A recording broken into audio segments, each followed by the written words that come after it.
संतोषी माता व्रत कथा। माना जाता है कि यह कथा पढ़े बिना संतोषी माता का व्रत अधूरा होता है। संतोषी माता व्रत की पौराणिक कथा के अनुसार एक बुढ़िया थी, उसका एक ही पुत्र था। बुढ़िया पुत्र के विवाह के बाद बहू से घर के सारे काम करवाती, परंतु उसे ठीक से खाना नहीं देती थी। यह सब लड़का देखता पर माँ से कुछ भी नहीं कह पाता। बहुत दिन भर काम में लगी रहती, उपले थापती, रोटी रसोई करती, बर्तन साफ करती, कपड़े धोती और इसी में उसका सारा समय बीत जाता। काफी सोच विचार कर एक दिन लड़का माँ से बोला, माँ मैं परदेश जा रहा हूँ। माँ को बेटे की बात पसंद आ गई तथा उसे जाने की आज्ञा दे दी। इसके बाद वह अपनी पत्नी के पास जाकर बोला, मैं परदेश जा रहा हूँ, अपनी कुछ निशानी दे दो। बहू बोली, मेरे पास तो निशानी देने योग्य कुछ भी नहीं है। यह कहकर वह पति के चरणों में गिरकर रोने लगी। इससे पति के जूतों पर गोबर से सने हाथों से छाप बन गई। पुत्र के जाने बाद सास के अत्याचार बढ़ते गए। एक दिन बहू दुखी हो मंदिर चली गई। वहां उसने देखा कि बहुत सी स्त्रियां पूजा कर रही थीं। उसने स्त्रियों से व्रत के बारे में जानकारी ली तो वे बोली कि हम संतोषी माता का व्रत कर रही हैं, इससे सभी प्रकार के कष्टों का नाश होता है।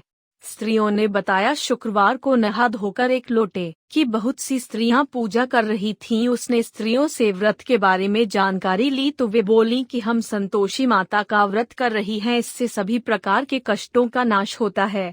स्त्रियों ने बताया, शुक्रवार को नहा धोकर एक लोटे दिनों के बाद पति का पत्र आया। कुछ दिनों बाद पैसा भी आ गया। उसने प्रसन्न मन से फिर व्रत किया तथा मंदिर में जा अन्य स्त्रियों से बोली, संतोषी माँ की कृपा से हमें पति का पत्र तथा रुपया आया है।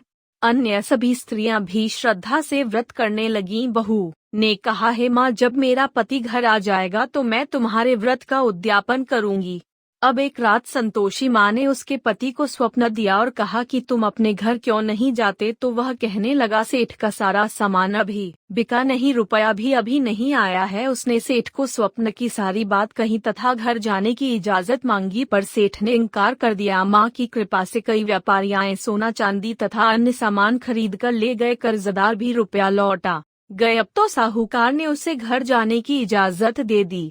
घर आकर पुत्र ने अपनी माँ व पत्नी को बहुत सारे रुपए दिए। पत्नी ने कहा कि मुझे संतोषी माता के व्रत का उद्यापन करना है। उसने सभी को न्योता दे उद्यापन की सारी तैयारी की। पड़ोस की एक स्त्री उसे सुखी देख ईर्ष्या करने लगी थी। उसने अपने बच्चों को सिखा दिया कि तुम भोजन के समय खटाई जरूर मांगना।